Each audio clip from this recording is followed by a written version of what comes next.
Hello, moms to be. I'm Avanti Deshpande, your clinical sports and gut health nutritionist. मैं बनाती हूँ simple science back nutrition tips जो बनाएंगे आपकी life को सिंपल, इजी और हेल्दी। मेरे चैनल पे मैंने प्रेगनेंसी के फर्स्ट ट्राइमेस्टर से लेके लास्ट ट्राइमेस्टर तक पूरी सीरीज बनाई है। और आज का जो वीडियो है उसमें मैं डिस्कस करूंगी कि अगर आपको आपके नॉर्मल डिलीवरी के चांसेस बढ़ाने हैं तो आपको क्या क्या करना चाहिए।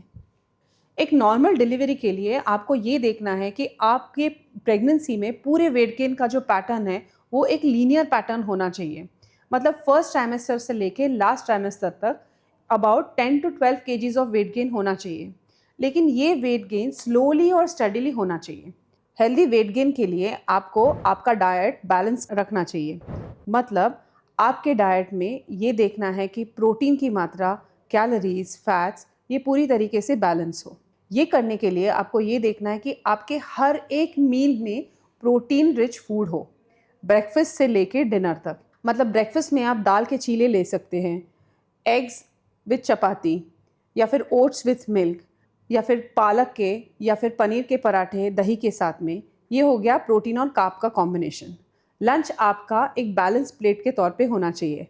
मतलब सैलड्स होना चाहिए, सब्जी, प्रोटीन पोर्शन जो कि है दाल, कर्ड, नॉन वेजिटेरियन फूड, और कार्ब्स जो मिलेंगे आपको चपाती, राइस, मिलेट्स या फिर ज्वारी या बाजरे की भाकरी से। आपको देखना है कि 4 o'clock के स्नैक्स में आपको कोई भी ड्राई फ्रूट्स कंज्यूम करने हैं या फिर ड्राई फ्रूट्स के साथ में फ्रूट लेना है। This is the time generally where you go wrong and you end up eating wrong food. तो आपको ये ध्यान में रखना है कि आप वहाँ पे कोई भी जंक फूड ना खाएं और ये देखें कि कुछ ना कुछ हेल्दी चीज़ें आप उसमें इंट्रोड्यूस कर लो।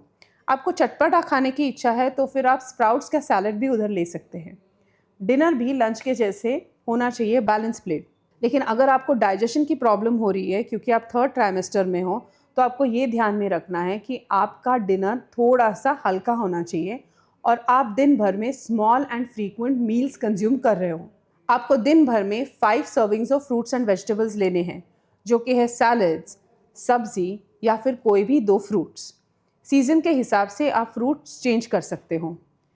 1 ग्लास ऑफ बटर मिल्क तो कंपलसरी आपको डाइट में लेना है, जिससे मिलेंगे आपको प्रोबायोटिक्स। इसके अलावा आपको लेना है डाइट में calcium rich foods, magnesium rich foods, iron rich food और फोलिक एसिड रिच फूड। ये आपको मिलेंगे। जो प्रोटीन रिच फूड्स होते हैं वो जनरली ये चीज़ों में हाई ही रहते हैं। तो कंपलसरी आपको दिन भर में 2 ग्लास दूध तो लेना ही है, या फिर 1 ग्लास दूध और 1 ग्लास बटर मिल्क या फिर 1 कटोरी दही लेना है कैल्शियम के लिए। मैग्नीशियम के लिए आप अलग अलग किस्म के फ्रूट्स और वेजिटेबल्स कंज्यूम कर सकते हैं। आयरन के लिए आप लीफी वेजिटेबल्स यूज़ कर सकते हो, या फिर नॉनवेज फूड में भी आयरन की मात्रा हाई रहती है। बीन्स, लेंटिल्स या फिर जो स्प्राउट्स रहते हैं उसमें भी आयरन की मात्रा प्रोटीन के साथ साथ हाई रहती है। फोलिक एसिड रिच फूड्स मतलब जो एप्पल रहते हैं उसमें फोलिक एसिड हाई रहता है, या फिर जो बीन्स रहते हैं, लेग्यूम्स रहते हैं उसमें भी फोलिक एसिड हाई रहता है। तो इसका सेवन आपको डाइट में बढ़ाना है। और the most important thing is you need to see कि आप हाइड्रेट अच्छी तरीके से कर रहे हो। मतलब दिन में 10 से 12 ग्लासेस ऑफ वाटर तो कंज्यूम करना ही है। अगर आपको बाहर का खाना खाना है तो आप खा सकते हैं, लेकिन moreover try to eat home cooked healthy meals 80% of the time, and 20% of the time you can just indulge and go out and eat anything. लेकिन ये ज़रूरी है कि जब भी आप घर का खाना खाएं तो वो फ्रेशली कुक्ड हो, हाइजीनिक हो, and generally when we eat at home this all is well taken care of. So I insist again and again that if you are looking for a normal delivery, आपका weight gain healthy होना चाहिए, और वो करने के लिए आपको एक बैलेंस डाइट फॉलो करना बहुत इंपॉर्टेंट है। डाइट के साथ साथ ये भी इम्पॉर्टेंट है कि आप रेगुलर फिजिकल एक्टिविटी फॉलो कर लो।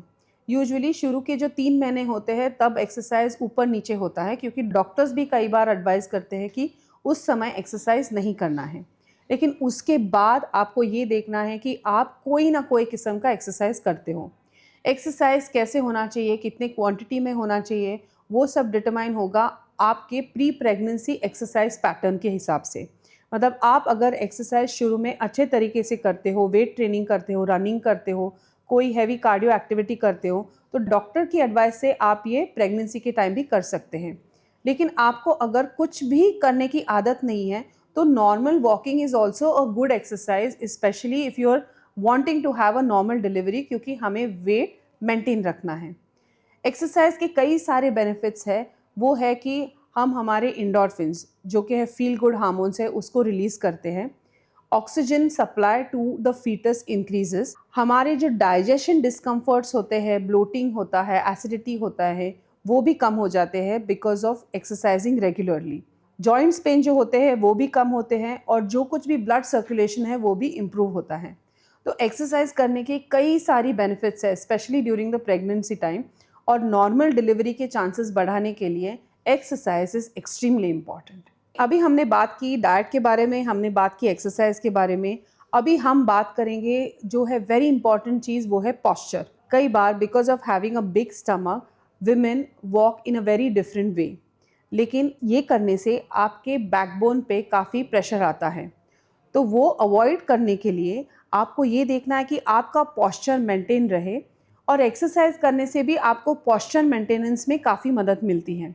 तो अगर आप जॉब करते हो या फिर अगर आप दिन भर चेयर पे बैठते हो तो ये देखना कि आपकी चेयर अर्गोनॉमिकली सेफ हो और आपके बैक को सपोर्ट करती हो, ताकि आपके प्रेगनेंसी के जो टमी के प्रेशर बैक पे आते हैं वो नहीं आने चाहिए। इसके अलावा अगर आपको चाहिए तो आप एक्सरसाइज पे बैठ के पेल्विक फ्लेक्सिबिलिटी को इंक्रीज कर सकते हैं। आपको स्लाउचिंग अवॉइड करना है, मतलब हम जो ऐसे बैठते हैं बैक को फोल्ड करके, वो आपको अवॉइड करना है। और जब आप सोते हो तो ये देखना है कि आप लेफ़्ट साइड पे टर्न होके सो जाए, ताकि जो ब्लड सर्कुलेशन एक्सेट्रा है वो भी अच्छे तरीके से मेंटेन हो और आपकी नॉर्मल डिलीवरी के चांसेस फिर इंक्रीज होने की संभावना है। One very important step through out your pregnancy ये है कि आपको स्ट्रेस मैनेजमेंट पे ध्यान देना है और रिलैक्सेशन पे ध्यान देना है। तो ये करने के अलग अलग तरीके हैं। हर एक का अलग तरीका होता है स्ट्रेस मैनेज करना या फिर रिलैक्सेशन करना। आप इसमें से कोई भी एक टेक्निक चूज़ कर सकते हैं या फिर कॉम्बिनेशन टेक्निक्स भी यूज़ कर सकते हैं। पहला टेक्निक है डीप ब्रीदिंग एक्सरसाइजेस। जब आप सुबह उठते हो तो आपको बेड पे बैठना है और without even getting down for brushing your teeth, sit upright, sit with your back rested, और फिर आपको कोई भी मेडिटेटिव म्यूज़िक 3 to 5 मिनट्स सुनना है या फिर शांति से ब्रीदिंग पे फोकस करते हुए डीप ब्रीदिंग एक्सरसाइजेस करने हैं। इससे आपका माइंड रिलैक्स होगा, आपकी बॉडी रिलैक्स होगी, आपके पैरासिम्पैथेटिक नर्वस सिस्टम जो है वो ट्रिगर हो जाएगा और आपकी पूरी बॉडी रिलैक्स होने के लिए हेल्प होगी। फिर पूरा दिन आप जब बिज़ी रहते हो, आप जब आपका वेट कैरी करते हो, प्रेगनेंसी का वेट, वो ईज़िली आप मैनेज कर सकते हो बिना कोई तकलीफ़ के। तो deep breathing exercises is extremely important during और throughout the pregnancy. Please start it from day 1 till the end of pregnancy, और लैक्टेशन के दौरान भी आप ये ज़रूर कर सकते हो। दूसरी चीज़ जो आप रिलैक्सेशन के लिए कर सकते हो, काम म्यूज़िक का सुनना या फिर मेडिटेशन करना। जो मैंने अभी बताया वो भी एक पार्ट ऑफ मेडिटेशन है, या फिर आधे घंटे तक बैठ के मेडिटेटिव म्यूज़िक सुनना या कोई जाप करना, ये भी एक फॉर्म ऑफ मेडिटेशन है। You can even listen to certain sleep hypnosis music when you are lying down in the bed. उससे आपकी बॉडी डीप रिलैक्स होगी, लेकिन उसका सोर्स ऑथेंटिक होना चाहिए, ये बहुत ही इंपॉर्टेंट है। कोई भी काम music same parasympathetic nervous system को वो ट्रिगर करता है। आपकी बॉडी ज़्यादा काम होती है। जब बॉडी काम होती है तो आपकी पूरी बॉडी के सिस्टम्स अच्छे तरीके से वर्क करते हैं। Blood flow to the foetus will increase and your body will generally be a lot relax. तो इस पे आपको ध्यान देना है। इसके अलावा प्री नेटल मसाजेस होते हैं जो कई बार मसाज थेरेपिस्ट जानते हैं। तो अगर आपको ये है कि कोई बैक में टेंशन है, पैरों में टेंशन है या फिर नेक में टेंशन है, तो आप कई बार ये मसाजेस यूज़ कर सकते हो आपके बेनिफिट के लिए, लेकिन ये भी अंडर डॉक्टर्स एडवाइस या फिर जो स्पेशलिस्ट है उनके ही पास जाके आपको करना है। तो ये सभी चीज़ें फॉलो करके आप अपने नॉर्मल डिलीवरी के चांसेस ज़रूर बढ़ा सकते हैं। लेकिन नॉर्मल डिलीवरी का होना या फिर सी सेक्शन का होना, ये फाइनली लास्ट स्टेज पे डिपेंडेंट होता है, डॉक्टर्स के ऊपर भी डिपेंडेंट होता है, प्रेगनेंसी के कॉम्प्लिकेशंस के ऊपर भी डिपेंडेंट रहता है। एंड फाइनली ये डॉक्टर का डिसीजन रहता है कि आपको नॉर्मल डिलीवरी करनी है या फिर सी सेक्शन करना है। So finally you will need to leave it up to the doctor, लेकिन we can definitely increase the chances of normal delivery. वो है बैलेंस डाइट से, एक्सरसाइज करने से, रिलैक्सेशन करने से, and seeing that you are able to follow a well balanced diet throughout the 9 months of pregnancy. आपको all the best, hoping that you have a normal delivery और आप और आपकी बेबी हेल्दी रहे।